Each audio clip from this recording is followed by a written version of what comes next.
বাংলাদেশ জাতীয়তাবাদী দল বিএনপি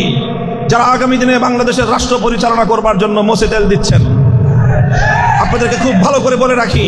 এই রাষ্ট্র পরিচালনা করার ক্ষেত্রে আপনাদের পদে পদে আমাদের সহযোগিতার প্রয়োজন হবে। যদি আমাদের সহযোগিতার কথা চিন্তা করেন, তাহলে জাতীয় প্রত্যাশা যদি আপনারা পূরণ করতে না পারেন, মনে রাখবেন জুলাই আগস্ট বিপ্লবের মতো আমরা আবার রাজপথে নামবো। আমরা অস্ত্র জমা দিয়েছি, ট্রেনিং জমা দেই নাই। সেই কথা ভালো করে মনে রাখবেন। এই জন্য উচ্চ কক্ষ যদি তৈরি করতে হয়,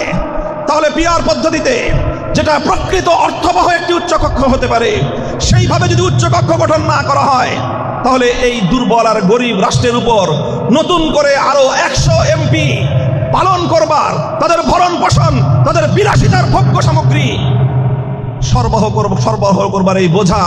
আমার এই দরিদ্র রাষ্ট্রের মেহনতি মানুষের ঘামে গড়া এই রাষ্ট্রের উপর আপনার চাপিয়ে দেওয়ার